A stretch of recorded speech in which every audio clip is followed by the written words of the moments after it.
ఇంకా కేసీఆర్కు legal notice, అసెంబ్లీకి గైర్హాజరు కావడం పైన పంపిన తెలంగాణ ఫెడరేషన్ ఆఫ్ ఫార్మర్స్ ప్రధాన కార్యదర్శి విజయపాల్ చర్యలు తీసుకోవాలని స్పీకర్కు సైతం.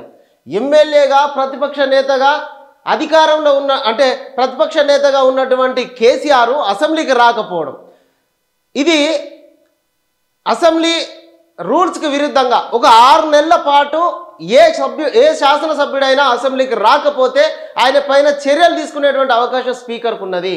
మరి స్పీకర్ ఈ యొక్క నిర్ణయాన్ని తొందరగా తీసుకొని ఆయన శాసనసభ్యత్వాన్ని రద్దు చేస్తాడా అనేది చూడాలి. ఎమ్మెల్యేగా ప్రతిపక్ష నేతగా ఉన్న బీఆర్ఎస్ అధినేత కేసీఆర్కు తెలంగాణ ఫెడరేషన్ ఆఫ్ ఫార్మర్స్ ప్రధాన కార్యదర్శి విజయపాల్ తరఫున లీగల్ నోటీసులు పంపించారు.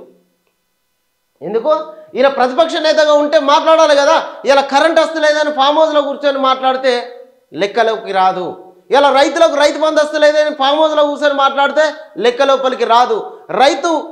రైతు భరోసా ఇస్తలేరని, రైతు రుణమాఫీ చేస్తలేరని, కరెంట్ ఇస్తలేరని, విద్యుత్ అంటే ఉద్యోగ అవకాశాలు ఇస్తలేరని, నిరుద్యోగులకు ఉద్యోగ అవకాశాలు ఇస్తలేరని, బళ్ళు బాగలేవని, బళ్ళల్లో విద్యా వ్యవస్థ బాగలేదని మాట్లాడాల్సింది ఎక్కడ? కేసీఆర్ ఎక్కడ మాట్లాడాలి? అసెంబ్లీకి వచ్చి మాట్లాడాలి. ఫామ్ హౌస్లో కూర్చొని ఇక ఏదో ఇక ఊల పుట్టినప్పుడు ఒకసారి ముచ్చట బయటకు వచ్చి ఆయనకి నిమ్మలమైనప్పుడు అందరినీ పిలిపించుకొని ఇక అది సక్కలేదు ఇది సక్కలేదు అని చెప్పి గాలికి మాట్లాడే మాటలు. ఆయనకు పొద్దుపోనప్పుడు జనాలు పిలుచుకొని ఫామ్ హౌస్లో మాట్లాడుతున్నాడు. మళ్ళీ ఈ మధ్యలో బహిరంగ సభ కూడా ప్లాన్ చేస్తున్నాడట. పంచాయతీ ఎన్నికలు వస్తున్నాయి. పంచాయతీ ఎన్నికల లోపల మళ్ళీ పార్టీ కన్మరుగు కాకుండా ఉండాలని నేనున్నా అని చెప్పేసి అభయం ఇచ్చేటందుకే బయటకు వస్తాను. ఇప్పుడు అసలు ముచ్చట ఏంటంటే రోజుకోవాలి ప్రెస్ మీట్ పెడతా ఉన్నారు బీఆర్ఎస్ లీడర్లు. ఎన్నెళ్ళేనంత 13 నెలల లోపల ఏమంత ఎత్తిపోయిందని చెప్పేసి బీఆర్ఎస్ పార్టీ లీడర్లకు అధికారం కోల్పోయిన కడుపు మంట ఇంకా తగ్గుతలేదు.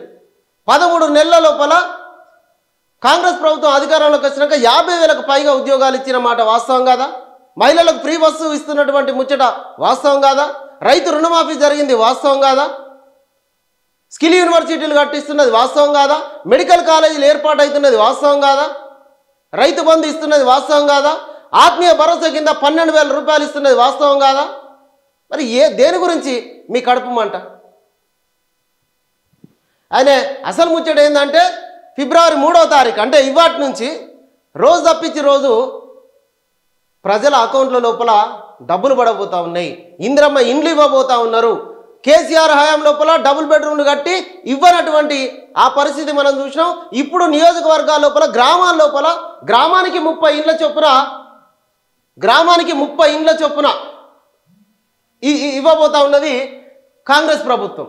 ఇవన్నీ కూడా జీర్ణించుకోలేక పంచాయతీ ఎన్నికలు దగ్గర పడుతున్నాయి.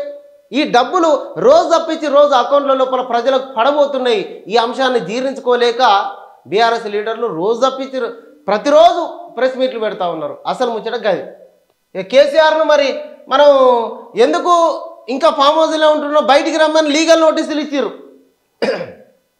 కేసీఆర్కు లీగల్ నోటీసులు కాదు, జనం ఎన్ని మొరబెట్టుకున్నా బయటకు వచ్చేటువంటి పరిస్థితి లేదు.